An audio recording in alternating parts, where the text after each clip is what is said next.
faces here tonight. I always like to see that. Before I start, I'd just like to do a quick territorial acknowledgement. We acknowledge with respect that we are meeting on the traditional territory of the Lekwungen speaking people.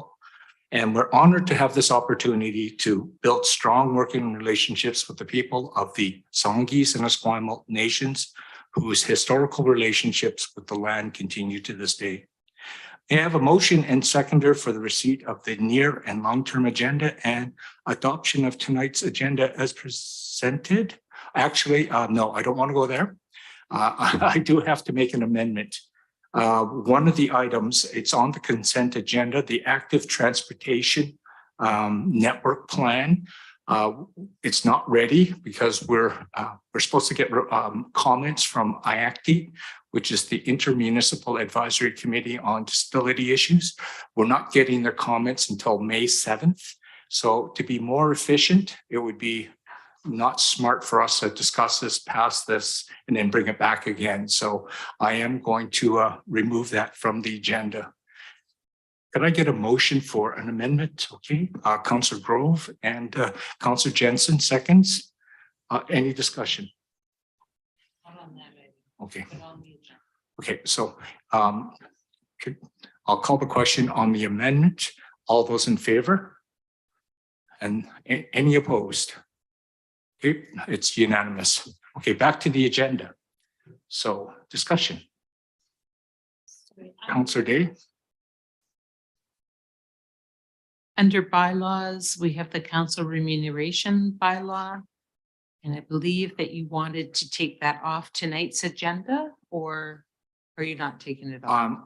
I will address it when we get there. Okay, thank you. Thank you. So can I get a motion for the main agenda and the seconder? Grove and Councillor Jordison. Any discussion? Seeing none, all in favor? Any opposed? And that's unanimous, motion carried.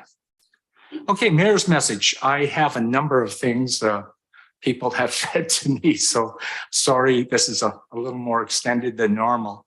For those that missed the announcement last Monday, I had the pleasure of, along with the federal minister, a member of Parliament, Terry Beach, and the provincial minister of Municipal Affairs, Ang Kang, and just want to express our gratitude to the government of Canada on the $6 million grant we received under the Canada Community Building Grant Program for the building of a multi-use pathway along the entire stretch of the southern edge of the city's waterfront from Royal Beach to the Esquimalt Lagoon Bridge. The pathway itself, it's so important because it is the backbone of our draft waterfront stewardship plan, our parks and recreation master plan, and it aligns with our OCP. Just love it when a plan comes together like this. This is a major win for Colwood. And I understand of the 45 cities that the grant was given to, we got the highest amount.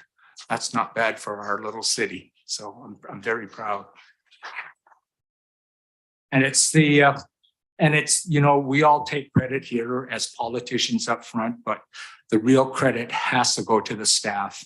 And I just want to acknowledge the staff because a phenomenal amount of work that went into this for them to build up the story for this fund. And I give them full credit for us getting this fund. So thank you very much, Colwood City staff.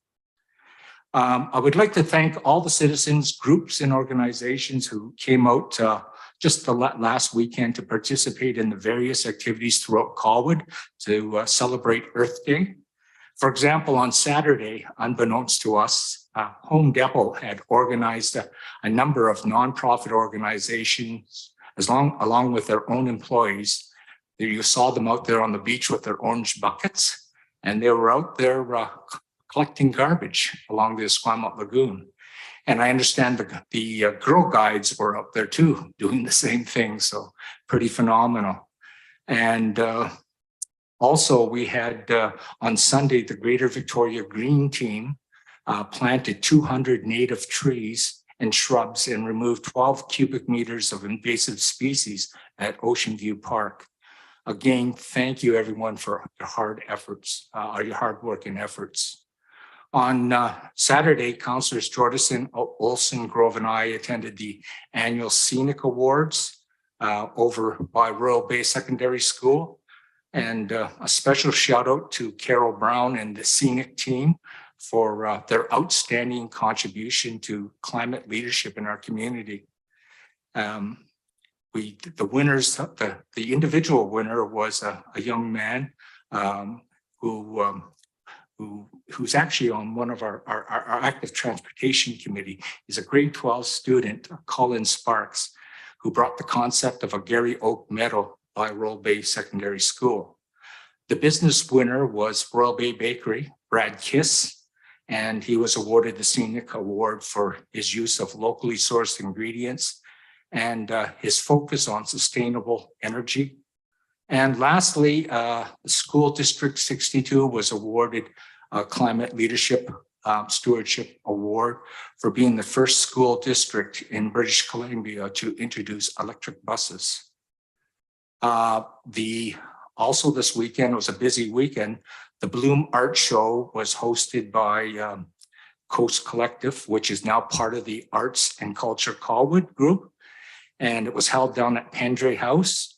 It was attended by about 360 people, and a record number of paintings were sold, 13 paintings, just a phenomenal. And it was just an overwhelming success. So well done to Arts and Culture Colwood.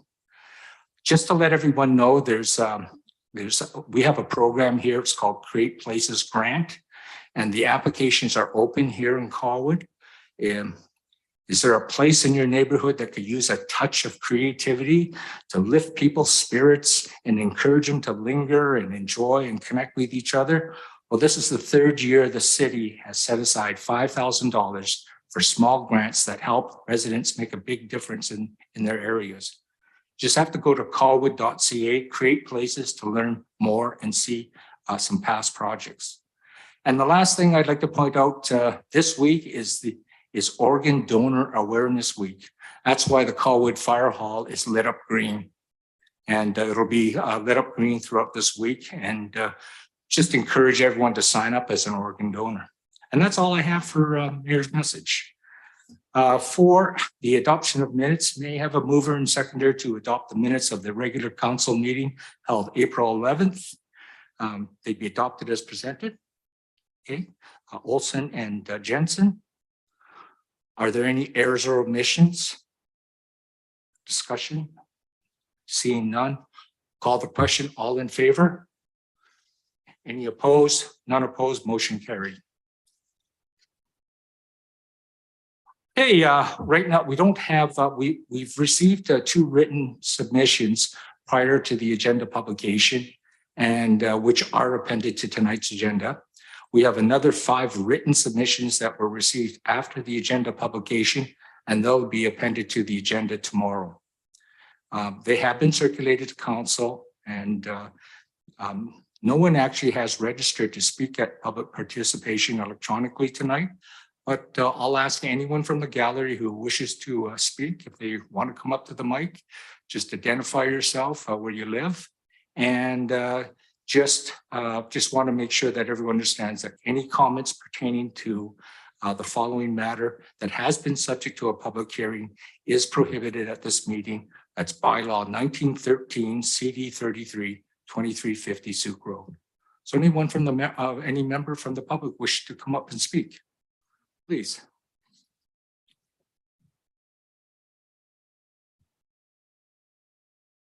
Ms. Davis. It's red. That means off to me. Okay. My name is Laura Davis, and do I need to say my address then too? 3324 Pippet Place, Colwood. Good evening, Mayor and Council. I'm speaking with respect to item 7.4 on the agenda. I'm Laura Davis, President of Arts and Culture Colwood Society. I'm speaking to you on behalf of our board, our many dedicated volunteers, and our 127 members. Tonight, you will be considering several options with respect to the building situated on Lagoon West Park. Before Council is a unique and rare opportunity for a local arts organization to secure a home. This is a critical turning point for our organization. The outcome of your decision will greatly impact the future of arts and culture programming now in Colwood. Our expression of interest outlines the justification and use of space, making it apparent this building checks every box on the checklist for arts and culture programming, our vision. We are confident that this building, 2,600 square feet, that is on parkland is perfect for our programming needs. To be able to have a home for the arts, as many surrounding municipalities do, would open many doors of possibilities, not only for arts and culture engagement, but also to collaborate with other community groups and organizations, including the First Nations. We are also confident that our team has a skill set to set up and run 30-second warning. arts and culture facility. The official community plan of Colwood does describe 13.2 diverse cultural needs, public art expression, arts and culture center, etc. And we do align with all of this according to our mission. Being a community arts-based organization will also allow us to apply for capital improvement funding. Equity is the result of bringing assets to life, yet considering risk and liability. That's 2 minutes. There is much equity in having a hub for volunteers, artists, and the public in this gathering space. The equity in this is connecting people, connecting, creating, belonging, and out of that comes the delivery of arts and culture right back to our citizens. As our community grows, we will have less and less gathering spaces, making the designation for arts and culture an urgent necessity for longevity and quality of life. An arts and culture building becomes a very important focal point for the community's self-expression, cohesion, and identity. A physical home for arts and culture programs and events provides a venue that is accessible to local performers, artists, and the creative community to workshop and stage their creations. We are hopeful that you will support our arts and culture organization in providing infrastructure so that we can promote a healthy community, learning and celebrating what we have in common, and as well as what makes it us unique. Thank you very much.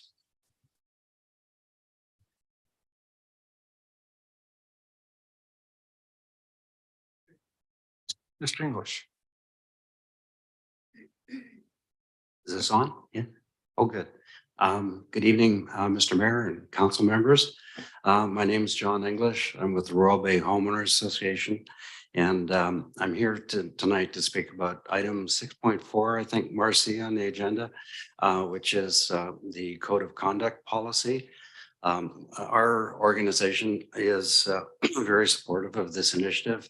We think that it's very, very important for the city of Colwood to strengthen its code of conduct policy. Over the last 4 years, there have been too many incidents which have upset members in the community and undermined public trust in government. So, and the operations of the city as well. So what we would like to do is support the proposal for a workshop. Secondly, we would like to suggest that the public or members of the public be invited to participate in that workshop.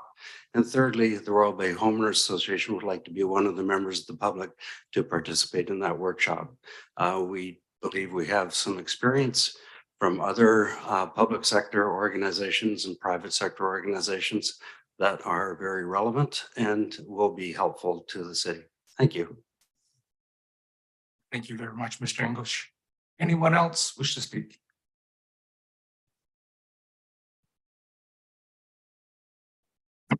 Hello, my name is Brett Donaldson. I live at 777 Sunridge Valley Drive. I am here talking about the consent agenda item 6.1 for today. My recommendation as the homeowner is to hopefully have the 2 trees in question that needs to be replaced with the tree that we would like to be removed at our expense, that those 2 trees be planted in the park and not on the boulevard. The boulevard area or the easement area in question does not support 2 full-size trees. Right now, it would be fine, but 15, 20 years from now, that space, 250 square feet to 225 square feet, too small for trees of that size at that time. So that is my request. Thank you very much. Thank you very much. Anyone else wish to speak from the public? Lolly. Haven't seen you in a long time, Lolly. Hi. One thing that we wanted to talk about was the fact that the Colwood London Drugs is charging for parking there, but they're not really charging. You have to go and walk in the store and then go to this service center. And then you have to give your license plate number in order to not to get a fine. And I've heard of people getting fined $65 for being there. And I just don't think that's fair in Colwood. We never had parking fees ever. And also too, one day I went in there in the morning and I needed to go to the bank for a meeting. And I went in there in the morning and when I went back in the afternoon, they said I wasn't allowed to register again because I could not register in one day. And I said, well, that's ridiculous. This is London Drugs. People can come in and get prescriptions and everything. So then a lady coworker overheard all of this, and she came over and she wrote a note and told me to put it on my windshield that I wasn't allowed to buy another. I wasn't allowed to not buy a ticket, but I wasn't allowed to register my license plate a second time. So I needed to put this note on the windshield so I wouldn't be charged for anything. So it was really bizarre. And then I think it was Judy was telling me that she went in the morning and then 30-second warning later on, and she wasn't allowed to register. And same thing. They told her she's only can register once and then she can't register again. But with having a pharmacy there, they should be able to, people can walk in and get something, you know. So it's very, very, very bizarre. Another thing I wanted to talk about was about the dogs running loose on the Esquimalt Lagoon and that's 2 minutes. birds, and they're wild, they're fowl and the geese and everything, and they shouldn't be allowed to be off leash. They should not be allowed to be off leash. So that, what else? Okay. Okay. You've hit your time limit, Lolly, but I'm just gonna go around and I'll allow you to, because we have time, I'll Okay. allow you to come back.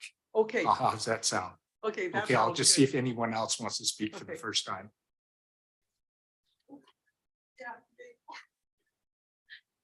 Hi, I'm Mabel Dunn. I live on Cedar Crest Drive. And one of my favorite walks is at the lagoon. And I'm wondering what the bylaw officers' qualifications are and how they enforce like the laws, the rules of dogs walking, because the signage isn't very good. And today, for example, I was down there and there was a Labrador right in the water chasing all these birds. They were like all stressed out. Besides, I thought I was going to have a heart attack. Anyway, I went up to the guy and very nicely said, "Excuse me, sir, but do you know that this is a bird sanctuary?" No. And he had this thing with a ball for his dog to fetch. And I said, "The birds are nesting right now and you're stressing them out." He said, "Oh, I didn't know that." And I said, "There's $100 fine for dogs off leash. And there's an area behind the public toilets where you can take them." And he said, "I didn't know that." So there's not much public awareness about it. And the signage is not very good at all. That's all. Thank you very much. Anyone else wish to speak? Okay, Lolly, I'll give you another minute. How's that sound? If you want to come up and finish.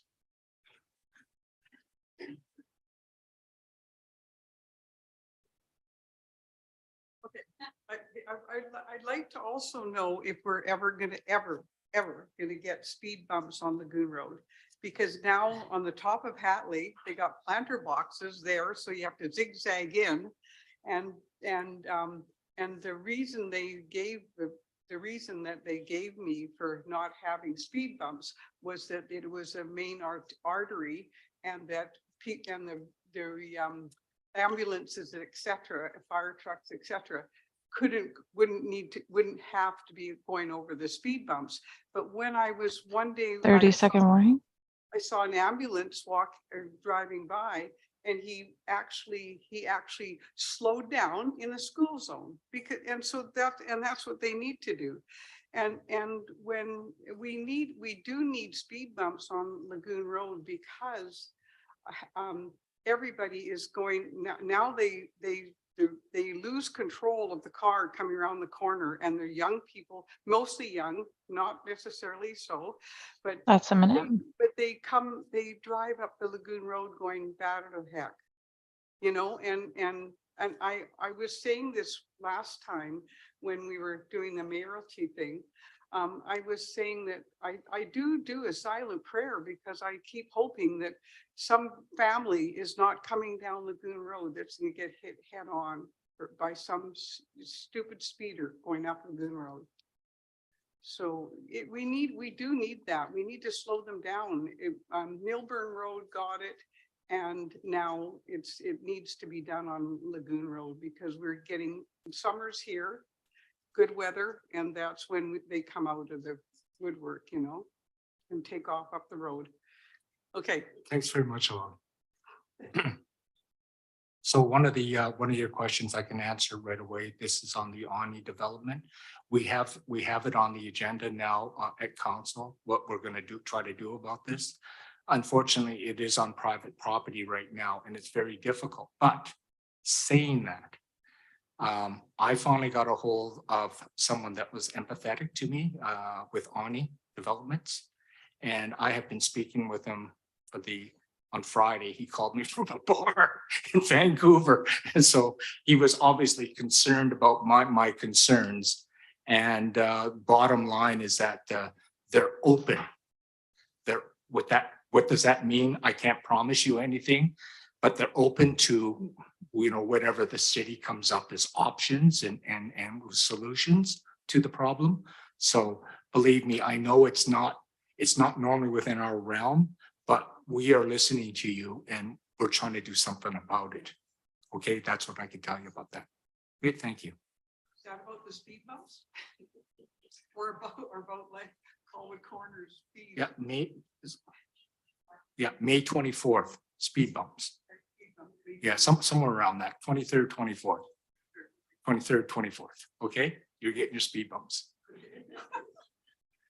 Yeah, that was the easier one I should have answered first. Okay, thank you. Okay, I'm just going to move off of public participation onto the consent agenda. And this is new still to council. The consent agenda is, but I want to make it very clear that items under the consent agenda will be voted on one motion. Any member of council may request to remove an item for the purposes of individual debate or discussion, and they will not be, and they'll simply just be added under new business. So it's pretty straightforward. So are there any items that council wishes to move off the consent agenda? Oh, okay. Councillor Dave. Could we please pull item 6.5 or, sorry, no, I've got that wrong. I thought it was. Never mind. I withdraw my motion. I'm confused.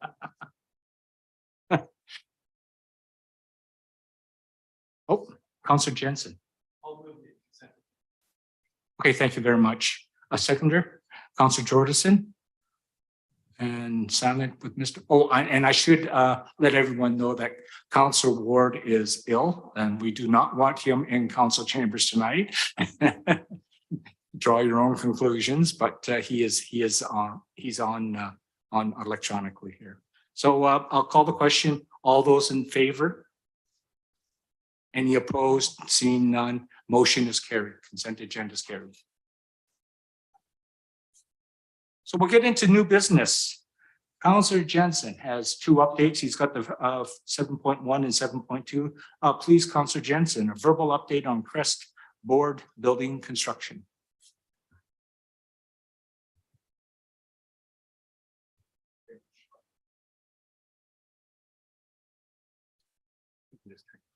All right, thank you, Worship. Sorry about that. For those who may or may not know, I do sit on a couple of boards on behalf of the community. The first one being CREST, which is the Capital Region Emergency Services Telecommunications Board. For lack of a better reference, it's everything to do with the police dispatch across the region. And it's everything in relation to the infrastructure, which is the radio towers and the radio handsets and the cars and the radios in the cars and the fire trucks and stuff like that. So that's what is governed by CREST. We're in the midst of building a new building to house all the infrastructure. A piece of property was purchased in Langford that was last year. And now we're at the design and build phase. The total budget is roughly $15 million for that build. We now have a Class C estimate from our consultants, which are Stantec, which has come in at about $11,730,000, leaves about I believe about a 20% contingency off the top of my head with my paper napkin math. The funding for this endeavor is through the MFA, which the CREST organization has access to the Municipal Finance Authority, as would any community or regional district. Of interest, we own the building that they're currently in over in Langford, and the assessed value on that building, which we own, is between 1.8 to 2 million, with the suggestion being in the near future that we would put up that building for sale, and there's already interested parties to offset some of the costings for the new building and the new build.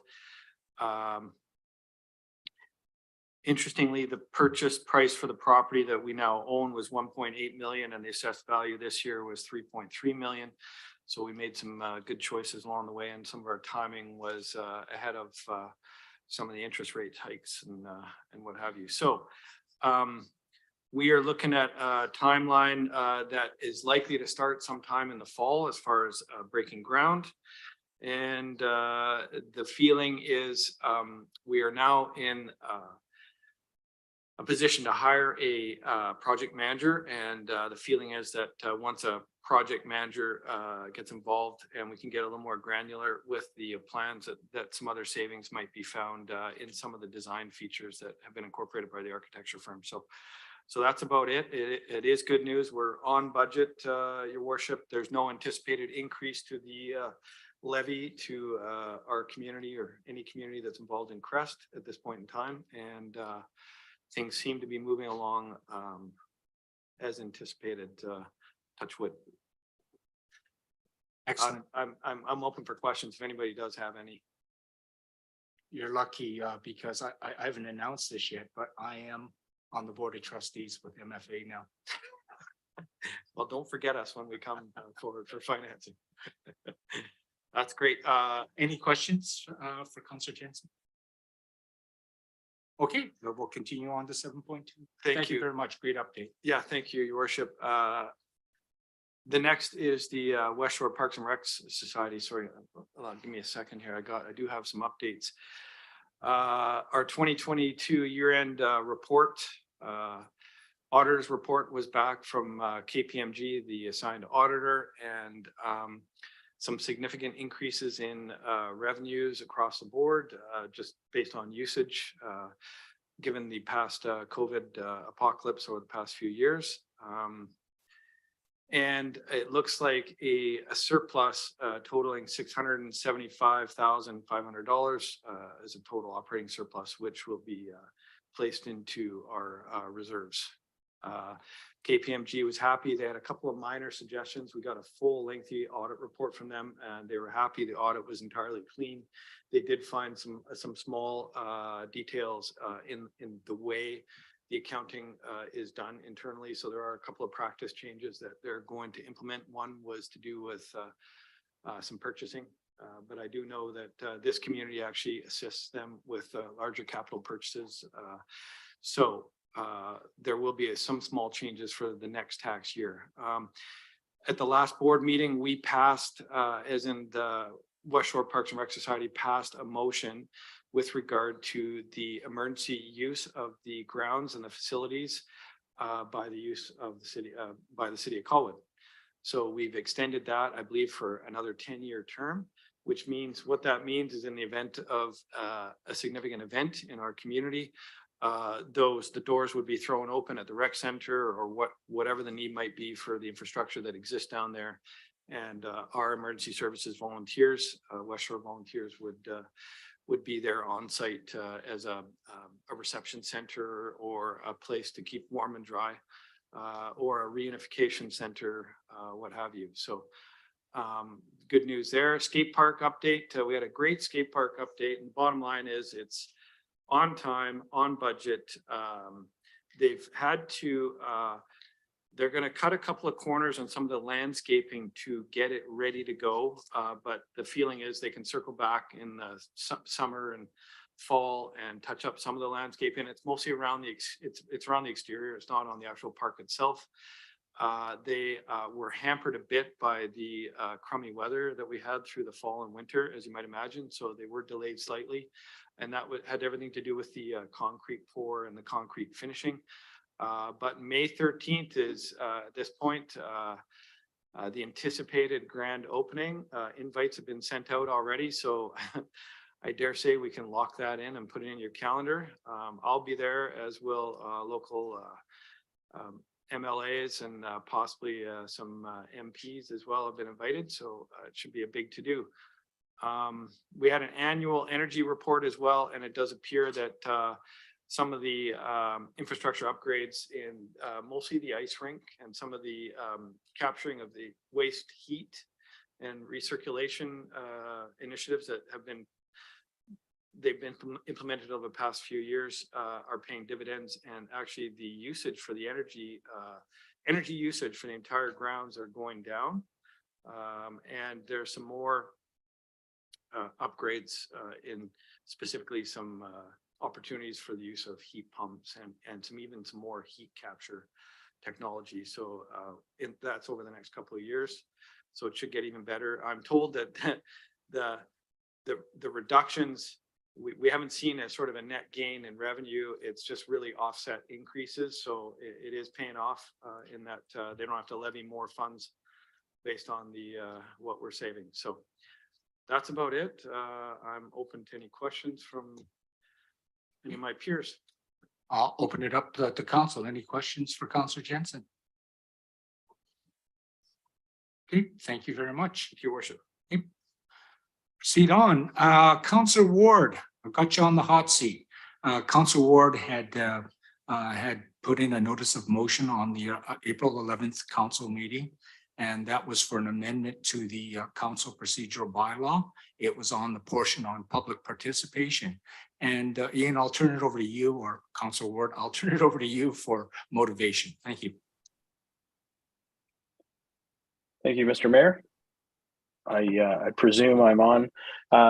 What I'm proposing, or what I've moved to council, is a fairly innocuous change that just simply maximizes the effectiveness of oh, I see someone jumping and moving the mic. Are we still live here? You're still good. Okay, great. Yeah, like I said, fairly innocuous motion. The intent anyway, is to give members of the public greater opportunity to speak specifically to issues that are of import to them.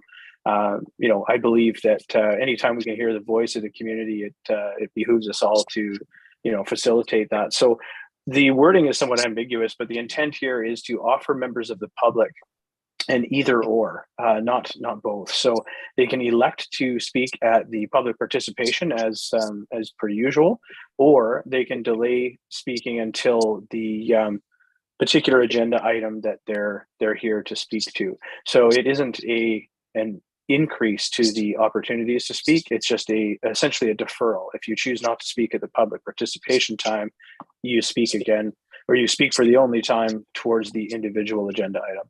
So the rules in the existing bylaw don't change in terms of 2 minutes, barring any extraneous kind of exceptions by the chair. But beyond that, that's it. It's just for those that may wish to sit through the joys of council meeting until later in the agenda to speak specifically to a topic. Great. So I'm gonna assume you're gonna make the motion. I'll just see if we can get a seconder so we can discuss this. Okay, Councillor Grove will second it.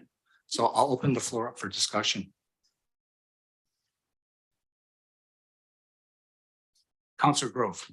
Thank you, Mr. Mayor. I'm just wondering how it works. Does the person, are they on the agenda to speak? They notify themselves during the 20 minutes that they would like to speak later so that we know they're on tap to speak at that point? Or is it someone who's just invited to speak from the audience voluntarily without prior notice? Is all of this in? Just a question. Thanks again. Councillor Ward. Yes, thanks for that question, Councillor Grove. No, the intent would be to essentially follow the same procedure we have now, whereby the chair, Mr. Mayor, at the outset of the meeting would invite public participation with the caveat that he would add the addition that members of the public may choose to speak to 2 minutes, the usual.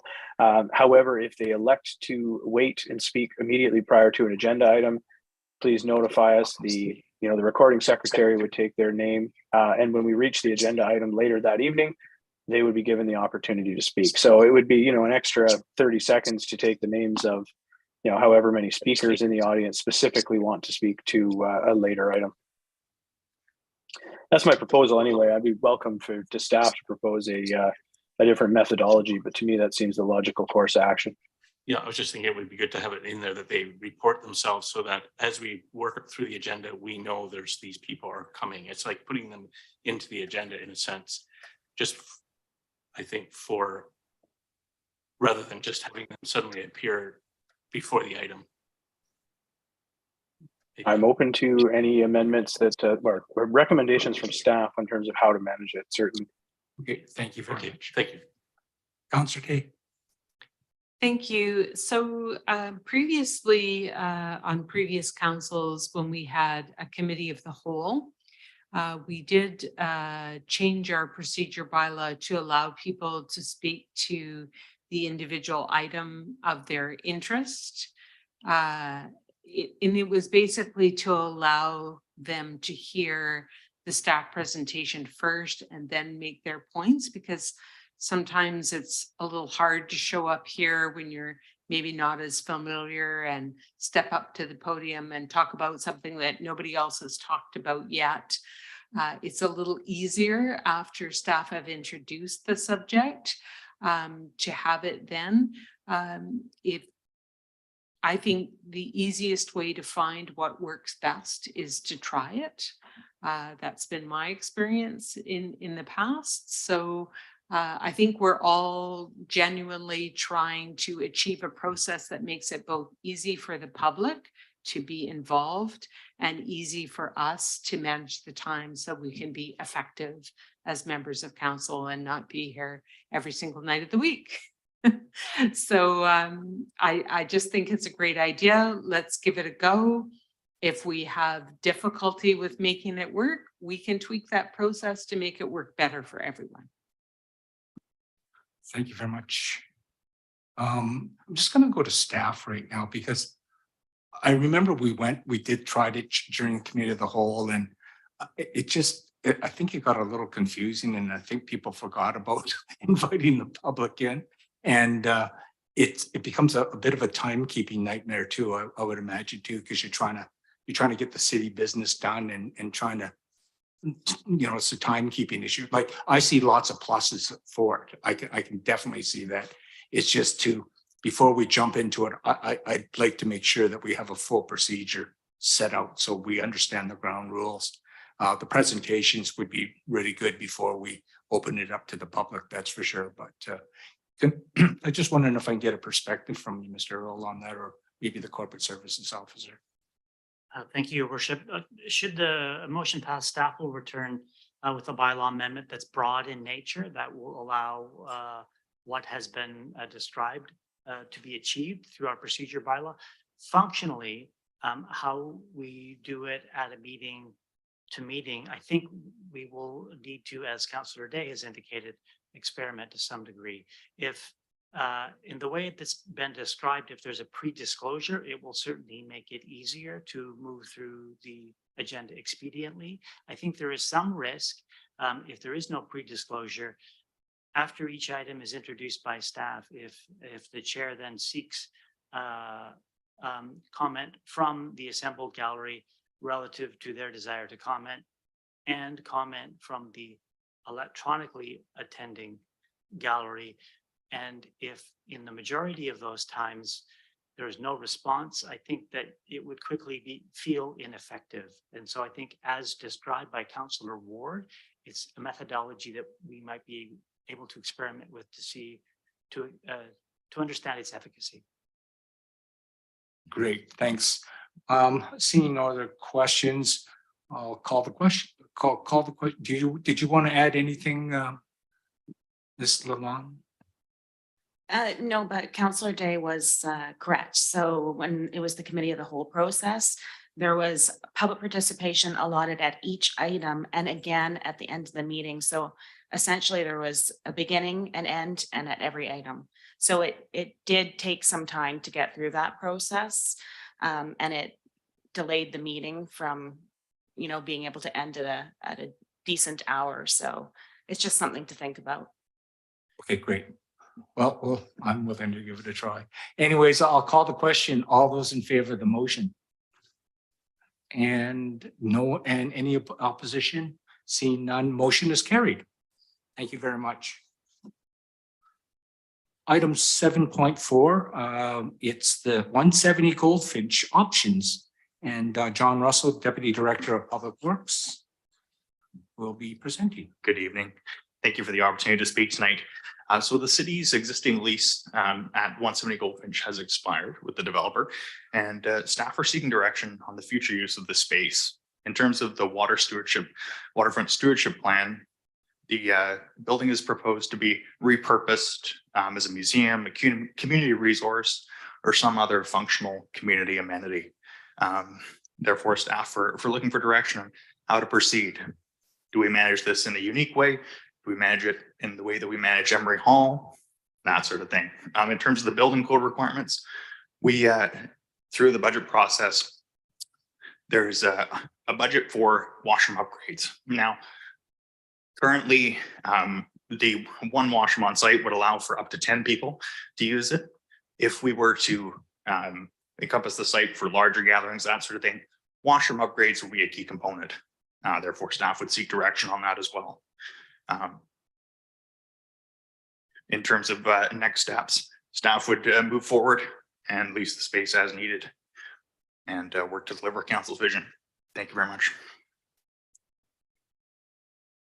Any questions on to Mr. Russell, Council?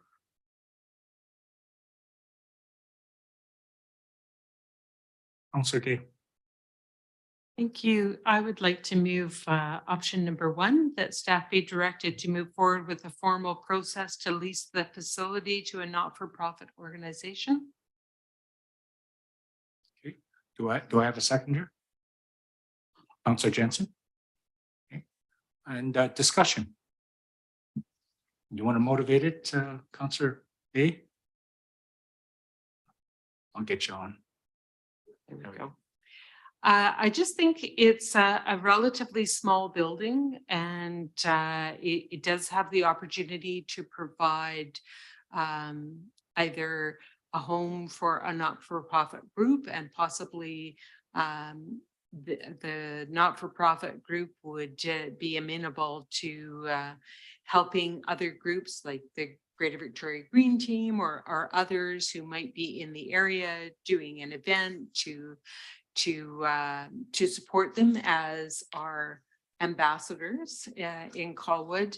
And I'm sure that will require some arranging and some organizing, but I think it can provide its best opportunity if it has regular visitation.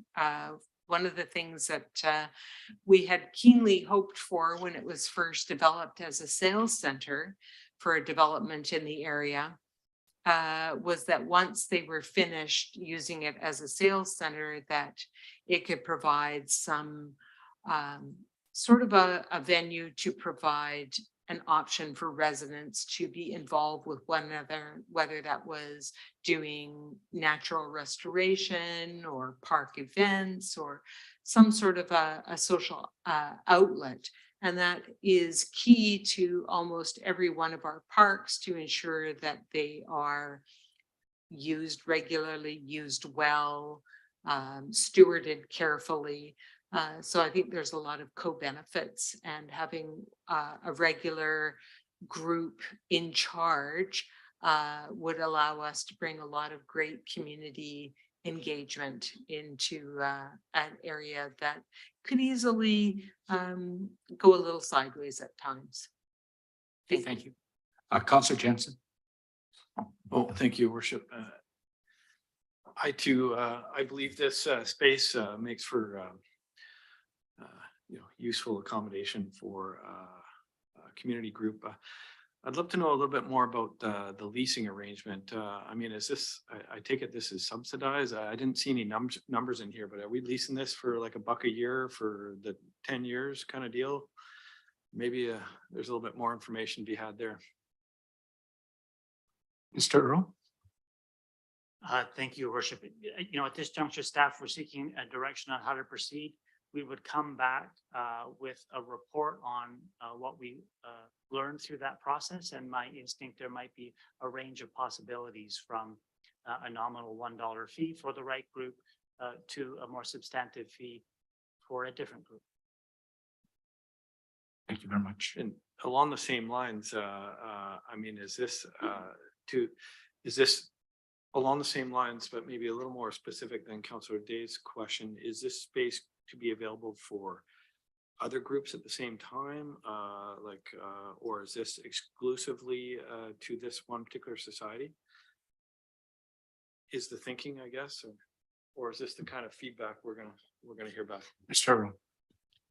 Thank you, Your Worship. Option 2 would be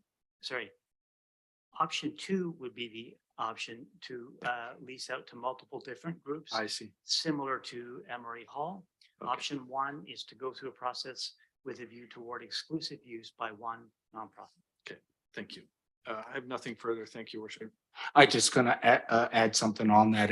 I just made the comment to Mr. Earl this afternoon that it just seems to me that half the checks that I sign every week are rebates to people for Emery Hall and St. John the Baptist Church. And I just said, wow, I mean, it's too bad we don't track our own time and how we spend in managing that.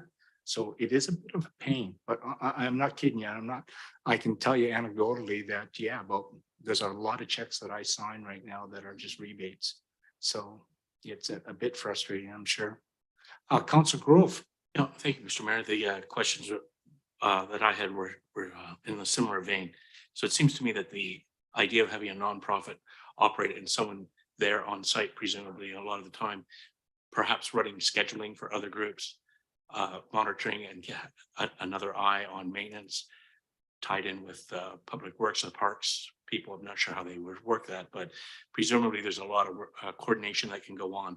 Meanwhile, we have a group expressing interest, and if they happen to be the one chosen, presuming that there'd be a general offer out there. Am I correct about that? An offer for any other groups to express interest.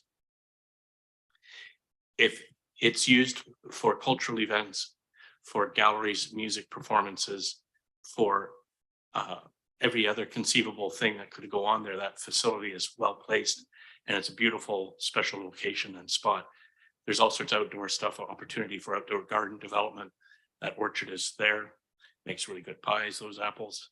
And we can tie in so much that that park can go from what it is now kind of quiet. That building's been sitting like a ghost building for many years now, with a few odd little attempts to get it active. But it'd be really nice to see it going. And I think in the parks plan shows an improvement to the parking lot, so that the operations of that, though, to be focused and cared for properly. I think to have a nonprofit group, singular group in the office there managing it, really takes a lot of the burden from staff to expedite something where they're not necessarily have hands-on. Like, I just think it's a really good idea. And then what the financial, I'm looking forward to seeing what the financial arrangements might be able to come up with, which I would hope would come from the proponent who would like to lease the place. And there'll be some sort of a negotiation, I assume, over that agreement, come to terms. So I think it's very exciting to see that come forward. I'm looking forward to seeing it active. Thank you. Thanks so much, Councillor Grove. Councillor Olson, then Councillor Ward will get you next. Thank you, Mr. Mayor. I'm certainly leaning towards supporting option number one, but my question would be, has the city identified any potential uses or needs for this space to expand any operations at all? Can anybody speak to that? Through the chair, there is a general need for space in the city, which could be dealt with through another option, such as the Public Works building or something like that. In terms of a short-term solution, it could provide a benefit for office space or meeting space as needed, but there are other venues for that. Okay, thank you. Okay, thank you very much. Councillor Ward. Thank you, Mr. Mayor. I'm also inclined to support option one, to lease the space. However, I think I'm interested in exploring one step further. I think at the outset during the mayor's message, you commented on the success of the Arts and Culture Colwood Society event. I too attended that on Sunday. I waited until a day later, luckily for everyone who came into contact with me. And you know, I really see a lot of good things happening with that group. And for those that are familiar, the event at Fort Rod Hill, you know, last year was the inaugural event put on by Arts and Culture Colwood, you know, really has the potential to be a game changer in terms of a summer festival, you know, of its kind here in Colwood. So I think, you know, that group in particular is filling a real void, but, you know, they're having to make do. You know, we saw that with Pendray House on the weekend, you know, having to make do on old handshake agreements and finding space in a very difficult way. And I think there's a lost opportunity there, or a real opportunity for us to find something. You know, we put money towards recreation. You know, we obviously have facilities there. We have educational facilities. We have all of these other facets, you know, parks and things sort of ticked off. But on the arts and culture front, as we all know, we're really lacking, not only in Colwood, but across the entire West Shore. So I think we have a real opportunity here to take advantage of a willing partner, one that's, you know, worked well with the city, you know, and is going to bring and has brought great things to Colwood. So, you know, I would go one step further and encourage us to explore entering into an agreement specifically with Arts and Culture Colwood, you know, and have staff explore what, you know, what can be done there in terms of that relationship. I know that they can potentially bring some grant money, you know, it aligns very much with our OCP, you know, and our sort of ideas for that region. So very supportive, like I say, of option one, but with a caveat that I like the expression of interest that I've seen in our agenda package this evening. Thank you very much, Councillor Ward. Councillor Jordison. I just wanted to second, sorry, Councillor Ward's position, and actually, if that's a motion or it'd be on the floor to, you know, just advance right to the Arts and Culture Society, I would second that. Okay, yeah, we will have to do an amendment to the motion on the floor right now. Okay. So I'll circle around back to you. I'll wait to see if there's any other comments. I guess I get to go then.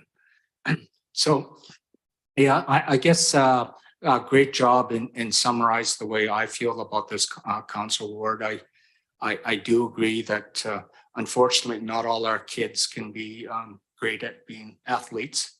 And you know, I was kind of fortunate. Was young. I had a bit of a gift. Not in everything. I couldn't play basketball, that's for sure.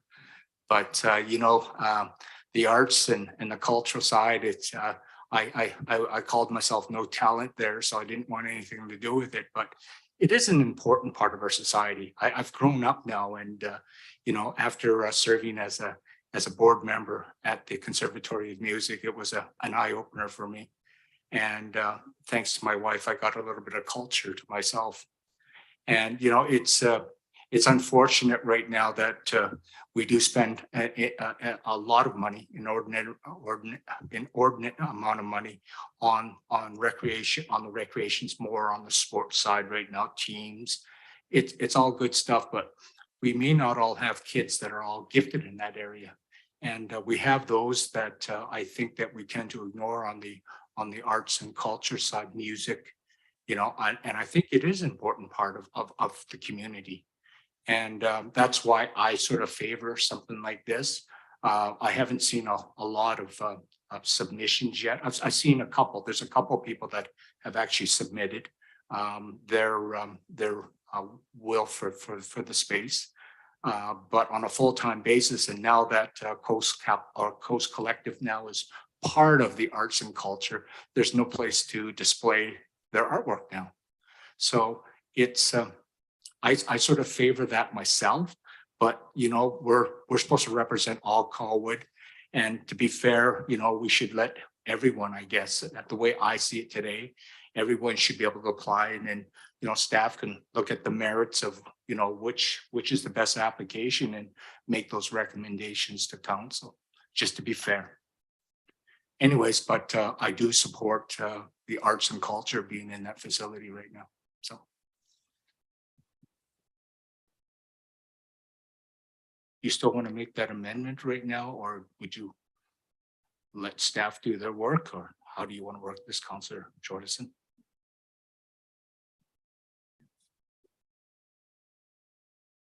Go ahead. Just wanted to check with Councillor Ward if he wanted to make that motion.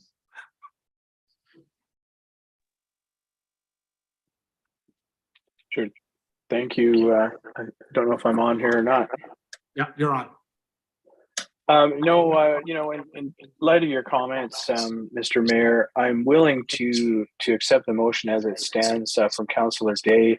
You know, with the caveat, obviously, that from my perspective, that arts and culture, Colwood is sort of in the lead position for me. You know, but again, as you said, there are a number of organizations in the community that may be equally meritorious, and we should certainly give everybody an equal you know, look at things in the name of fairness. So, like I say, I'm predisposed to them, but certainly you never know. I may well be surprised by what another community group brings forward. So I will defer to, you know, the original motion and vote to support that when it hits the table. Okay, Councillor, thank you. Okay with that, Councillor Jordison? Okay, seeing no other discussion, I will call the question. All those in favor of the motion? Any opposed? Seeing none, motion carried. Okay. Chief Erwin, you're on. Fire dispatch services.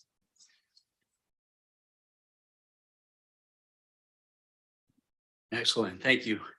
As you're aware, the City of Surrey has provided dispatch services for Colwood for the past 4.5 years. Sorry, go close.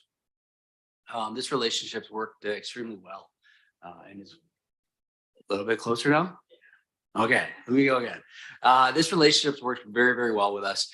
You know, it's one that we want to continue moving forward. However, our existing dispatch services agreement is coming to close here in September of this year. Surrey has provided Colwood with an amending document that will permit contractual language that will allow us to option an extension for one 5-year term. In the report that has been submitted, it highlights the proactive steps that Surrey has taken in preparation for the upcoming changes in the industry, specifically to address 911, next generation 911, as well as supportive critical dispatch software in FDM. Additionally, the report highlights the role dispatch has played in Colwood's operational response, as well as the shared communication model that we used with our auto aid partners here in the West Shore. Tonight, I'm seeking approval from council to support the recommendation that staff be authorized to amend the existing fire dispatch services contract with the city of Surrey to permit one-time 5-year extension and exercise this option prior to its expiry. If there's any questions, I'm open to them. Thanks very much, Chief. Councillor Day. Thank you. Just one quick question. I think it's a great report and thank you very much. It lays it out very clearly.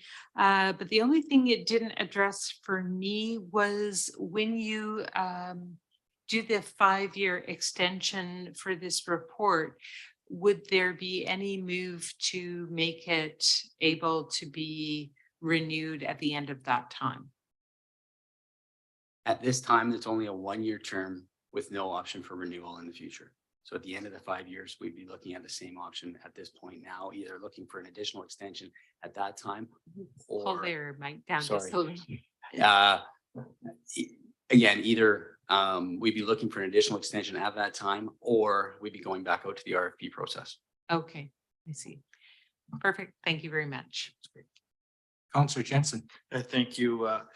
And thank you, Chief. And I mean, it's an informative report and I like some of the tables you have there that provide some of the call out data. But I guess the question is a procedural one. Are we required by our purchasing bylaw to go to RFP on this, or is this an appropriate course of action in your estimation? It's my understanding this is a appropriate course of action, but I will defer to Mr. Earl. With council approval, that's why we're in chambers. Thank you, Mr. Earl. Thank you, Chief. Any other questions? Okay, I'll call the question. All those, oh, what is it? No, we haven't had the motion. Didn't, yeah, okay. Councillor Day and Councillor Jantzen. All those in favor of the motion? Any opposed? Seeing none, motion's carried. Thank you very much, Chief Erwin. Great report. But it specified an option there and we didn't do that. It was a recommendation. Okay. There's only one recommendation. Okay. Thank you. Okay. Okay, next on the agenda is introduction of the Transit Growth Area 1 zone. Desiree Gibbons.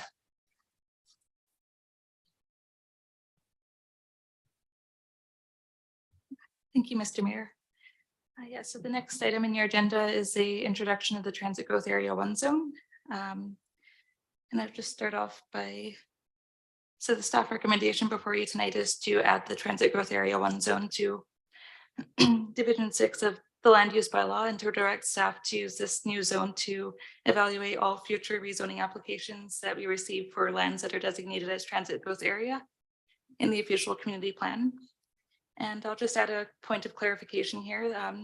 The second part of the recommendation is intended just to direct staff to use this as a tool for evaluating applications. The staff report does speak to the expectation that all properties in the TGA or in the transit growth area will be rezoned to it. However, we understand that there's exceptions to this and there might be cases where a comprehensive development zone is still more appropriate. Do you want questions as we go along? I have one from Councillor Day right now. Sure. Councillor Day. Yeah, I just thought it was appropriate because you had the map up. So if you could just go back one slide. My question, the transit growth area 1 is in the dark red, correct? Oh, Or so it's going to be like the fire truck red sort of. My question is the Royal Roads lands seem to have a large portion of transit growth area indicated on them. And since those lands are federal lands and are not subject to taxation, that is not an area that we have been promoting as transit growth area due to the fact that it is therefore then competing with other lands in Colwood for no benefit to the taxpayers. So can you please explain how that benefits the taxpayers? Your worship, if I may. Please, Mr. Earl. So just a point of clarification, the royal blue line on the map that you're looking at is the transit growth area, not the fire engine red.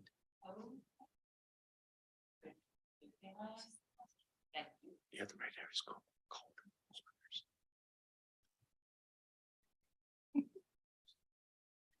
So sort of the intention behind developing this zone is just to help coordinate land use planning efforts along the transit growth area.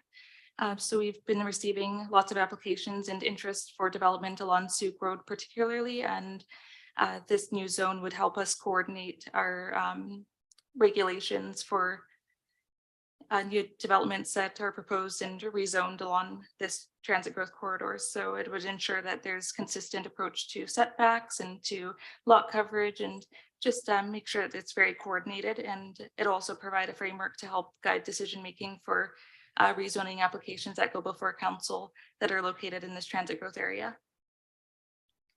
This zone was designed to align with the policies in the official community plan for lands that are designated transit growth area. And it was peer reviewed by Christine Lintott Architecture, just to ensure that it really is achieving the vision for the transit growth area as described by the OCP, as well as to demonstrate best practice in urban design and architecture. And I'll just highlight an analysis of the transit growth area zone in relation to the policies for transit growth areas in the OCP. So this slide just speaks to the land uses that are permitted in the transit growth area according to the OCP. So you have multi-unit residential, live work, home occupations, institutional uses, and limited commercial and mixed use. The transit growth area 1 zone will permit many of the same uses, multi-unit residential, which will include apartments, townhouses, congregate housing, and affordable housing, as well as for institutional, we have hospitals, civic uses, and offices as well, and then limited commercial and mixed use, which could be explored further if council decides to endorse the staff recommendation. In terms of the built form, the OCP supports ground-oriented and low-rise buildings up to approximately 4 stories.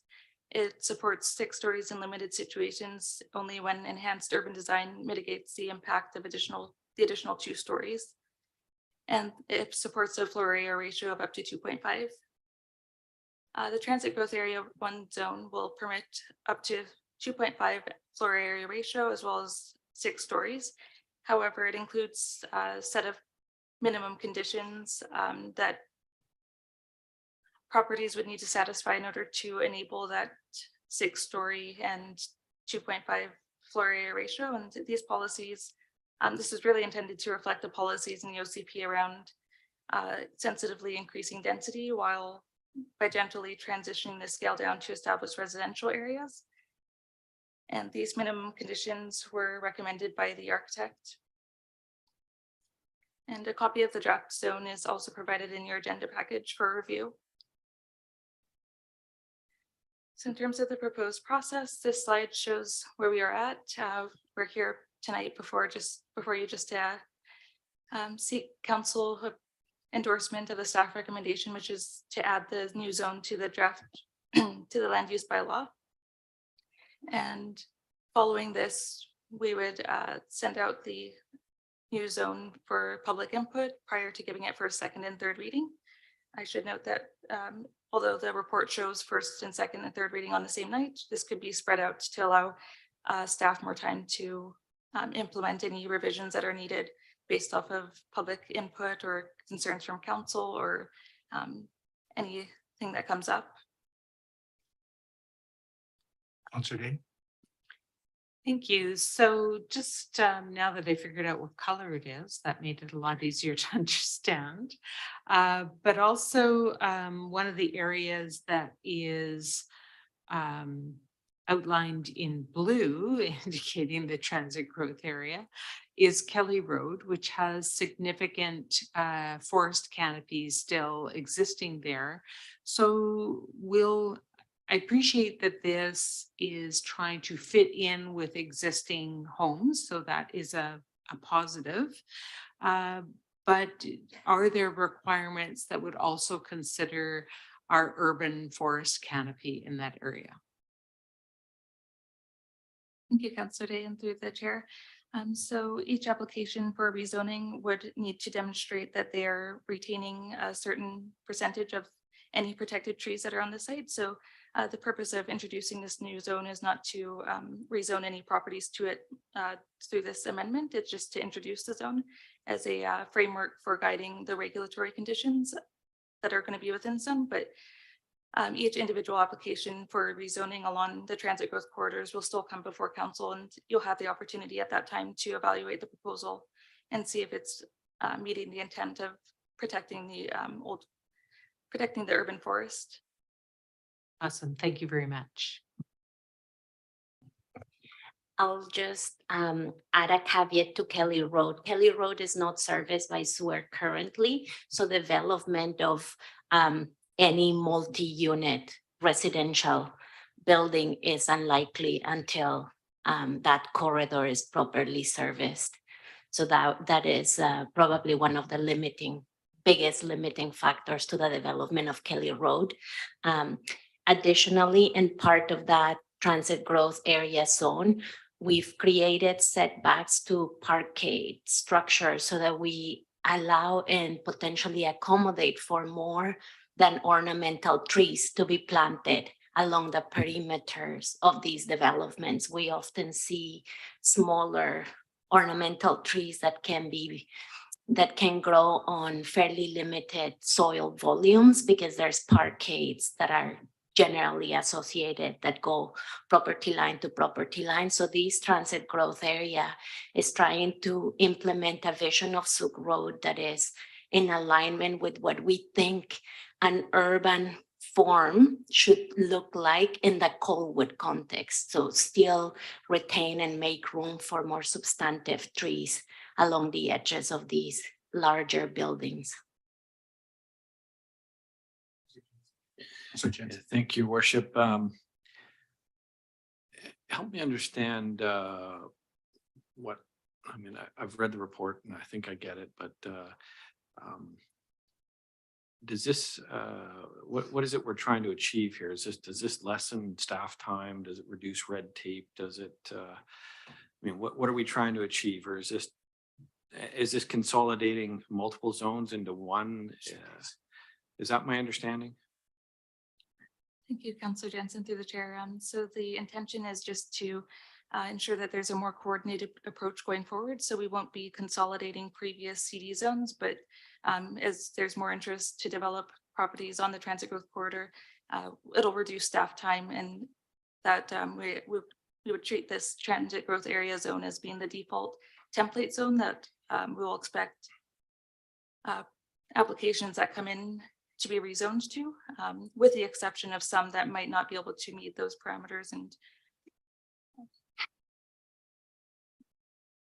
I think maybe the way in which we do comprehensive developments on a comprehensive development zone is responding to a developer's proposal.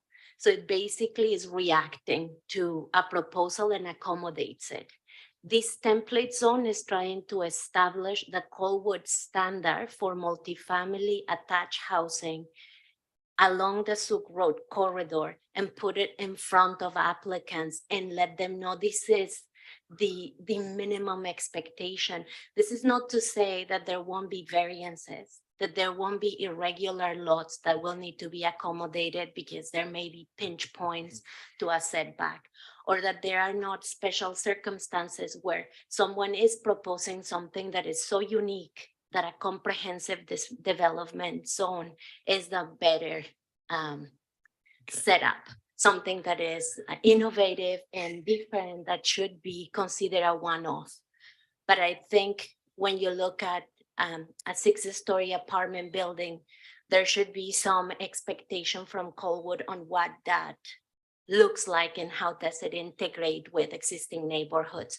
And this zone is trying to establish those parameters of expectations. Our official community plan was amended last year, potentially a year and a half ago or so, to add a statement.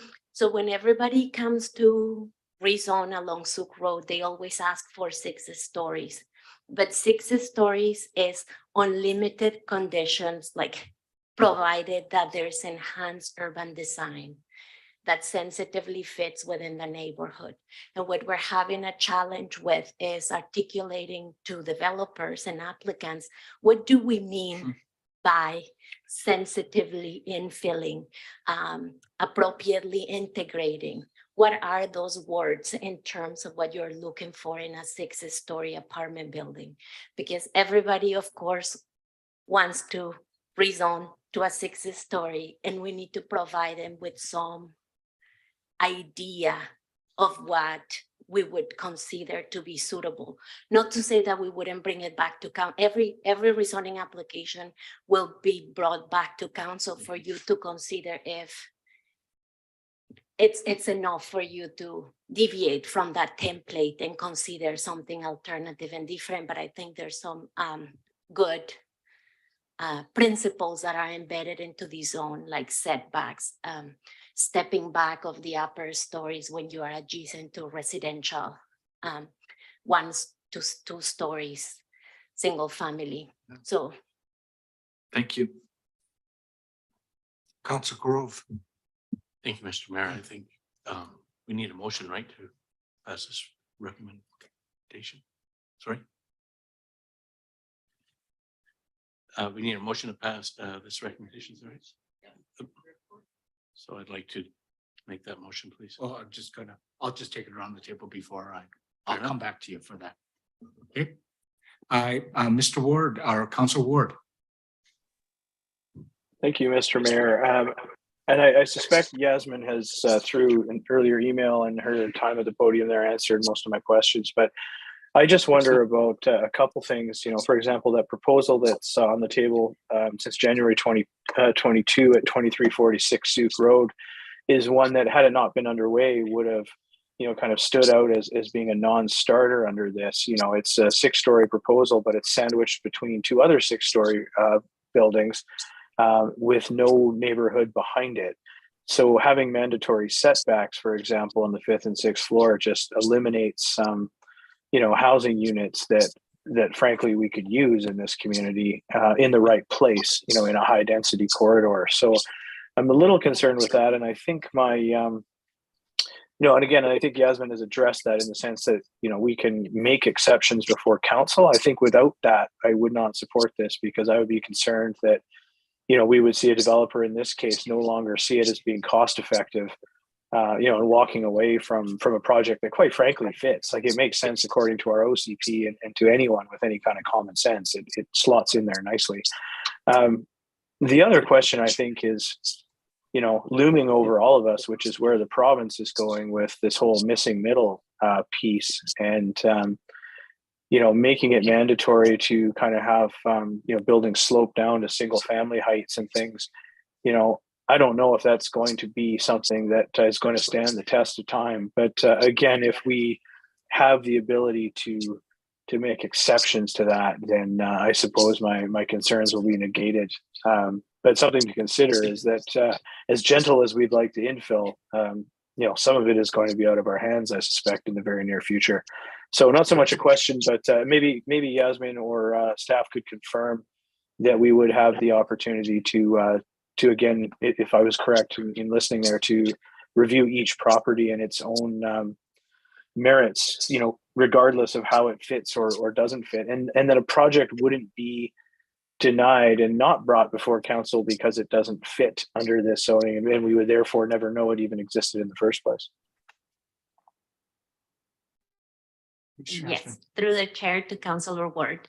So the example of 2334 Souk is a great example of where, in absence of a template zone, what staff did nearly a year and a half ago, they started conversation and pursue an easement agreement so that both properties, 2350 and 2334 would share one access of Souk Road.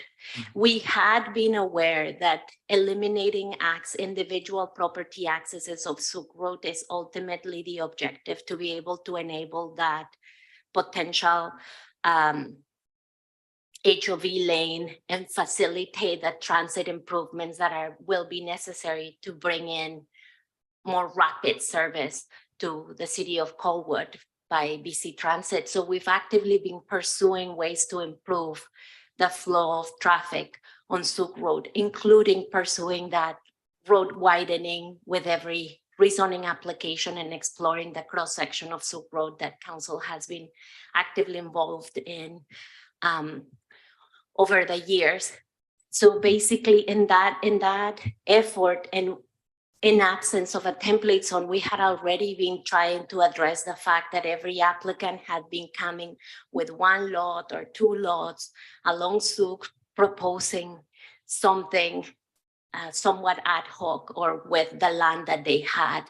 I think this proposal is just giving us a framework to incentivize and encourage people to do consolidation, to look at lots that are a little bit larger so that they can have more than just hard surfacing and parking in a building, that there could be a little bit of element of landscaping and other aspects considered. The larger the lot is, ideally we're looking to retain existing trees or trees that are of significance. The smaller the lot gets, the harder it gets to accommodate everything that we require. 2334 Souk, it's an interesting, very narrow, long, deep lot, and we're not looking in that context. There is no single family adjacency that we're concerned with. There, like the lots along Veterans Memorial Parkway in Souk don't have the same challenges than when you look along Souk Road and Lenark Place, or all the little cul-de-sacs that integrate along Souk Road. So we don't have that same concern when an arterial meets an arterial, because the expectation is of massing and volume and pursue density to the biggest extent that the OCP allows. But I think 60 stories is the maximum. It doesn't mean that we always have to get to the maximum. And so how do we make sure that this corridor has diversity of housing along it and not just 60 stories throughout?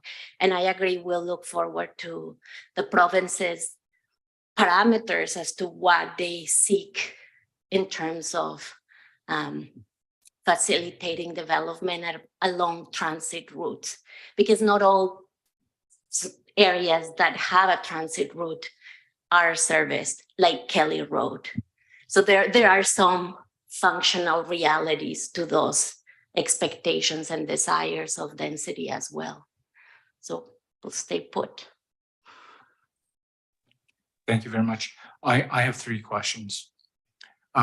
This makes sense actually to me. I actually read this report and it made sense in what you're trying to do, what you're trying to achieve. Makes sense. It's going to make it more efficient in the future. But my questions are this. My first question is, it just seems like our premier is really moving the yardsticks to the right really quickly here. You read something new in the newspaper every day, and I'm getting kind of concerned that, they're going to start overriding our OCPs. I'm really concerned about that. Is there something, are you getting any indications from the province right now that, oh, get ready, some of these changes are coming? Are you getting that intel right now? No, I don't have any further intel other than the there should be consultation with the municipalities as to how does density is properly allocated, right? Like there's definitely better places for density, even along a transit corridor than others. Well, I'm and- just seeing what he's doing in his own riding right now, and you're going, wow. And it, you know, the setbacks and all that, they're changing them, and I'm going, boy, oh boy, is this coming our way? I mean, it's got me kind of worried a little bit. So I know you can't answer, but you answered the question as best as you can. The second question I have is, okay, so we have 3 proposals in the mill right now, right? So they're going to be grandfathered. I take it they're going to be CD zoning on those ones. Is that how you plan on doing those ones? So we have for 2334 Souk that we have been reviewing for over a year and a half.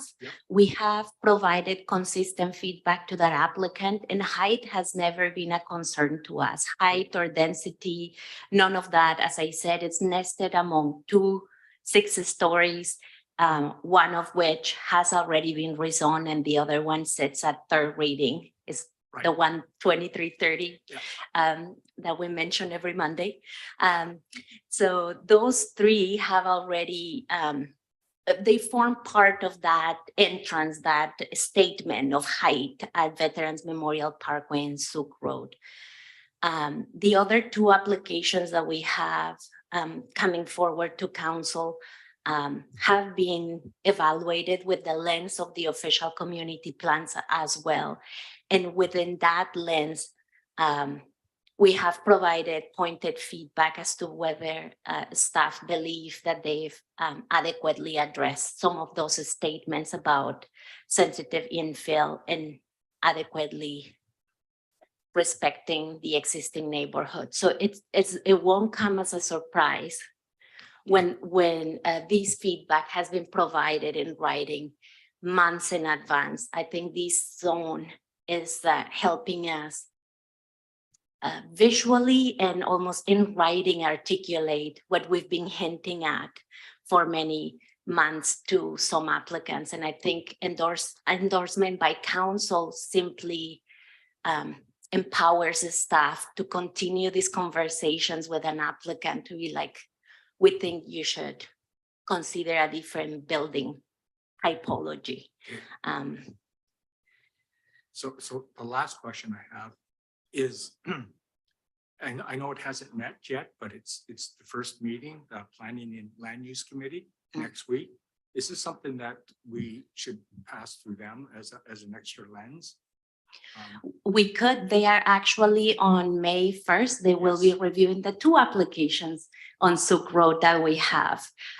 So we could easily present this report to the committee to help them understand where staff is coming from and what analysis we've done to write the reports that we've written for these 2 proposals, or to understand where our minds were going. Yeah, it's that extra set of eyes. That's all I'm suggesting. Smarter people on that committee than me, that's for sure. Okay, Councillor Grove, would you like to make a motion? Yes. You just suggested that it get reviewed by the committee first. Before we want to. I can. Yeah, they get busy. I would, yeah, I'd like to make a motion that we adopt this recommendation. Okay, yeah, you're making the motion to Making a motion to adopt the recommendation. Okay, thank you. Do I have a seconder? Councillor Jantzen? Okay. Yeah, sorry, Councillor Ward, I keep on forgetting to look at the TV. It's not that you're not a pretty guy. So I'll just open it for discussion. Further discussion? Seeing none, I'll call the question. All those in favor? Any opposed? Unanimous, motion carried.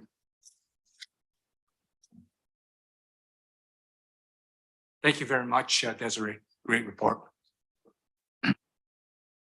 So we're going to go on to bylaws, and before I introduce the bylaw, I have the power here as the mayor. And I'm certainly going to step in and state what I want to state right now. We had the discussions and, hence staff have done what we told them to do is prepare the bylaw 1985 on council remuneration. And I was having so many problems with this in good conscience, a lot of thoughts on this. I'm not arguing the process. The process was good. I'm not arguing the amount. The amount was right, and you do the sniff test and you do the comparisons. Everything was okay. Where I was having so many problems is, how we were introducing it, one schmack effective January 1st of this year. And I can't live with that myself personally. We tell everybody, we're tightening the belts, things aren't good out there. A lot of people are suffering from inflationary issues, and here we go and we do something like this, and I can give you thousands of other reasons, but I know the end amount is the right amount because it was 30 points less than what the last council had passed. But it was the way we're phasing this in. And my own preference, and well, most likely get shot down here, but my own preference was to phase this in. And, as a minimum, I was going to propose a 2-year phase in. And, someone wants to extend it more, even better, but I was going to suggest this before we table this for first, second, and third reading. I wanted to make a motion that we consider phasing this in over 2 years, give directions to staff, and they can bring it back and we can do the first and second, third reading. And if no one wants to second it, I do understand it because we have flogged this horse to death, but it's just me personally. And I, in good conscience, like I said, I can't do this myself personally. Okay, Councillor Grove will second it. So I'll open it for discussion if anyone wants to discuss it. It's a very difficult subject, and I know that, but I had to speak my mind. I was having a hard time sleeping with this one, that's for sure. Councillor Jantzen. Thank you, Your Worship. You're right. It seems that we've beaten this one to death. I don't know how many times through bordering 2 council sessions now, and we do need to get on with it, quite frankly, in my opinion. I am not going to support this, and I've been consistent all the way along. This is 20 years out of date, and it's unfortunate that this council here, us sitting right here now, we're in the hot seat. Something should have been done incrementally over the years. And the part that I look at here is if we offset this, it's going to create a bit of an awkwardness towards the end of this term where we're already into the next process to assess what's going to happen for the next council in the 3rd year here when this current council hasn't even sort of made it to that rate yet. So I get what you're trying to achieve. I think this is a small ask on the part of the community, and it totals. I think it's been added up in the neighborhood of $100,000 total, roughly. I apologize if I'm off a little bit, but which doesn't seem like a big amount.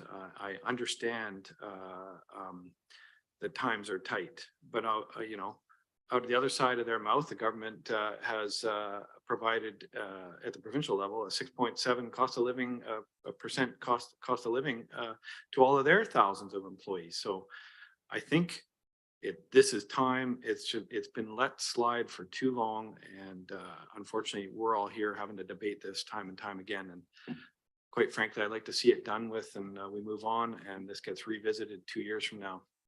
Thank you, Worship. That's why I love democracy. Councillor Grove. Thank you, Mr. Mayor. I would just like to repeat what I've been saying. I mean, I am retired. I'm fine. I campaigned with on 17,000 a year, whatever it was. So I'm good with any raise. I'm happy to support the immediate implementation of this. However, I also have the sense that it's a big raise, very quick. To break it into 2 years, I think would just simply help a little bit, takes the edge off, and that's why I'm supporting it. Not so much that if the mayor did not make this motion, I would not be making a motion on myself. I would simply support to move it through. But I'm doing this because I think the message needs to be out there that we do see the challenge here with this situation, and still like a 50% increase. I will support the motion as written. And Thank you very much. Councillor Olson. Thanks. This is a really difficult one to speak to. And I do really respect where you're coming from. And I do also respect the fact that, you know, these are difficult times for everyone. And when I ran in 2018 and was unsuccessful, I ran at the lower amount. I ran again, you know, at the lower amount of remuneration. And we agreed to repeal the process at the new proposed pay rate from the previous mayor and council. And we went through the process, we were transparent, and my feeling is that I would like to put it to bed. It is something that I feel like we've just been flogging over and over. I don't think it's an outrageous amount. Like, I think it's very fair and reasonable. As somebody that does work multiple jobs, I realize that there's an element of public service to this, and that's why we're all sitting here.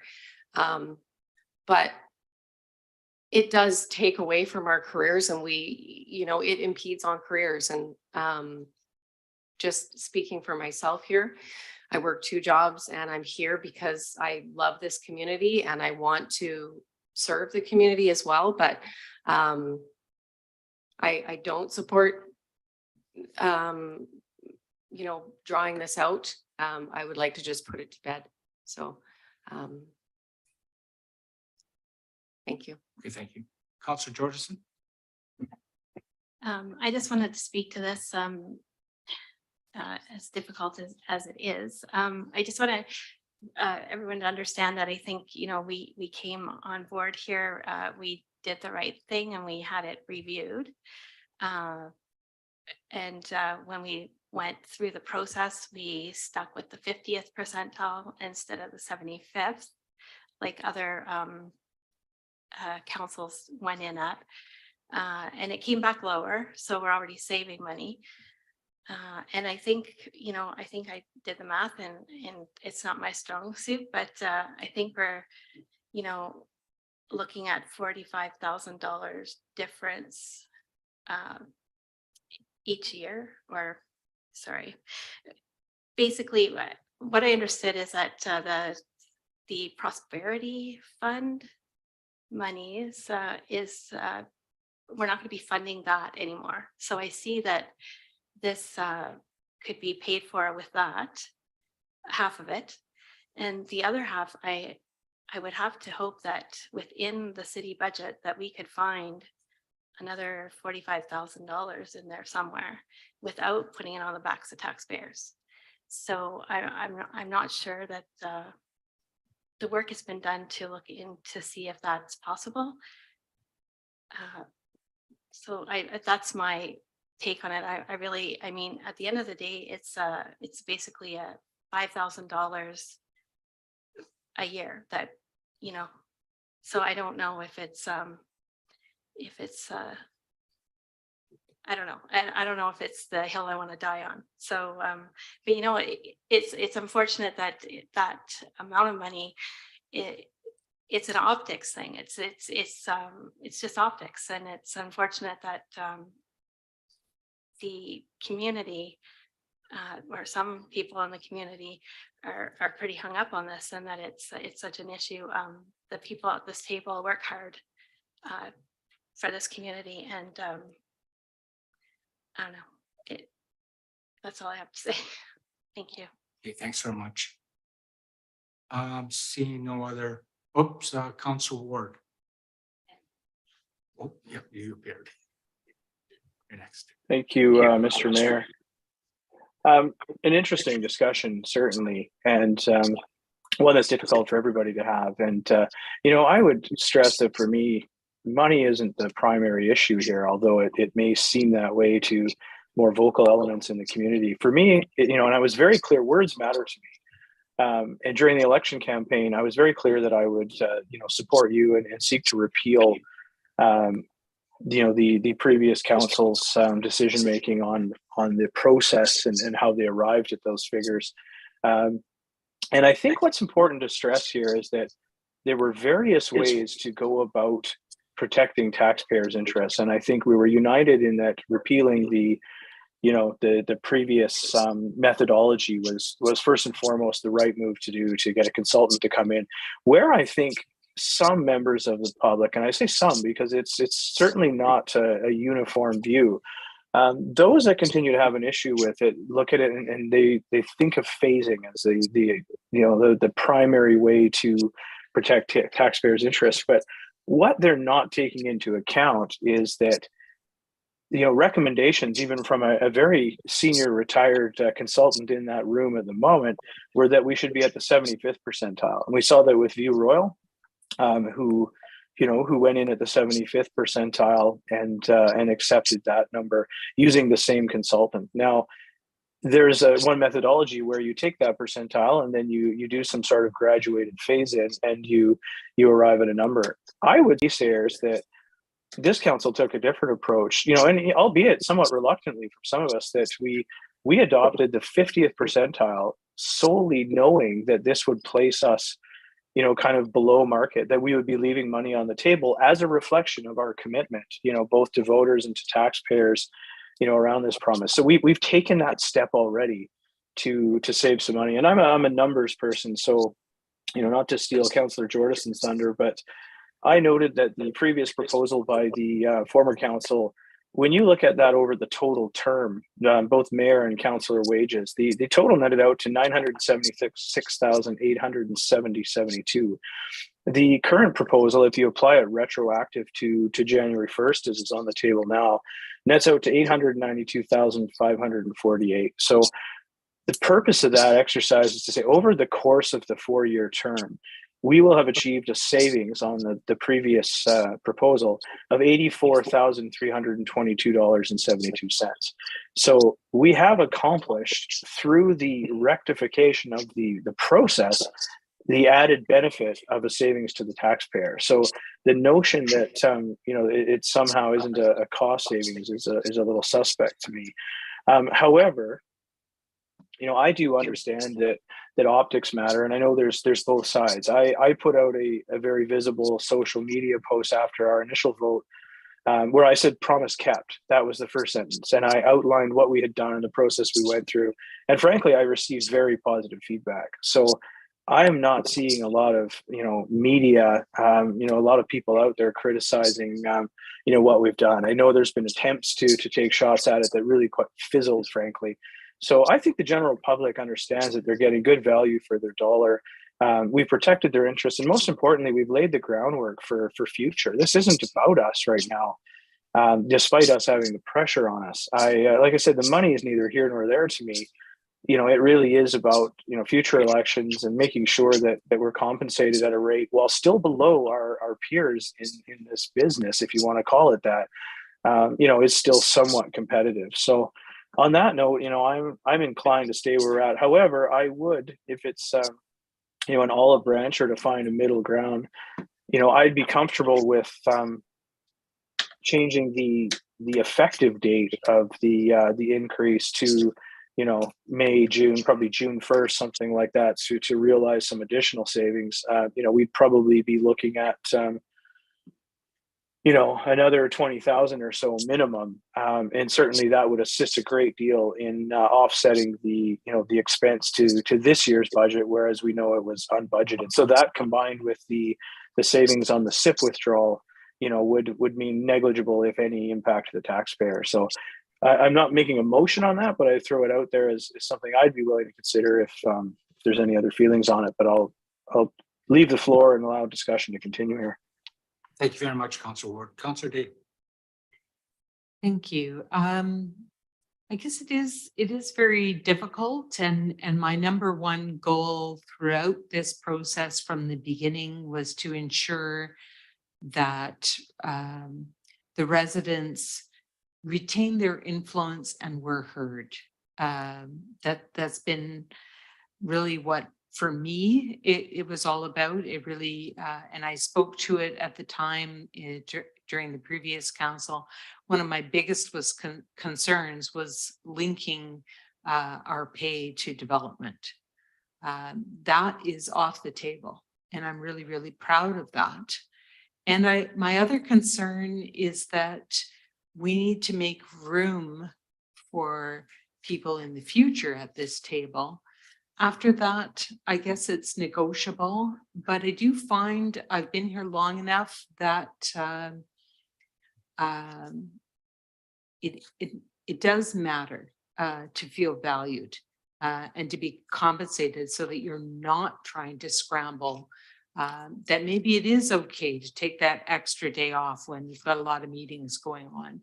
And you don't feel quite so pressured to do everything all at once. So I do think that matters, and it matters to the quality that comes to the community through this table, because we are the filter. So I am content with where we have arrived at, with lots of good, independent, double blind, if you will, because we chose a consultant.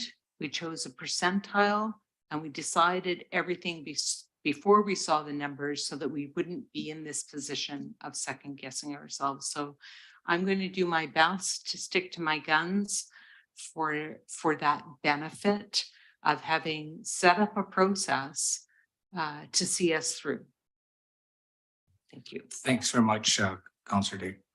Yeah, to me, it's and don't read me wrong on any of this right now. It's just my own principles and how my head works. So, this is just a me issue right now, that's for sure. Anyways, I see no other questions or comments. I'll call the vote on my my motion, which was to split it, to phase it over two years. So all those in favor of my motion? Okay, so the only two people in favor, Councillor Grove and Mayor Kobayashi. The rest are opposed, right? Right. Yourself, Councillor Ward, you're in opposition also. I would, yeah, okay. So now we go back to the motion, which is bylaw 1985 council remuneration bylaw. That bylaw number 1985 cited as council remuneration bylaw 2023 be given first, second, and third reading. Motion, please. Councillor Olson, seconder. Councillor Day. All those in favor? And those opposed?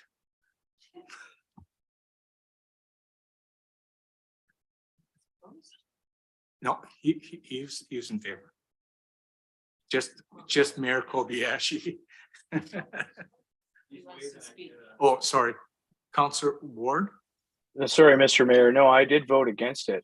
I had my own thoughts about making an amendment, so I did vote against that.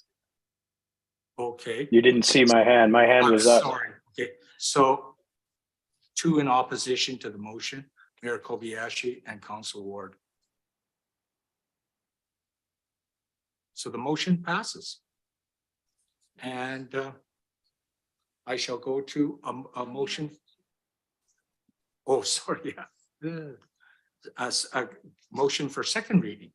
Can we do first and second? No, we can do them all three. Yeah, we can do all three. Yeah. Yeah. Okay. A motion for adjournment. Councillor Grove. Second, Olson. All in favor? It's unanimous, motion carried.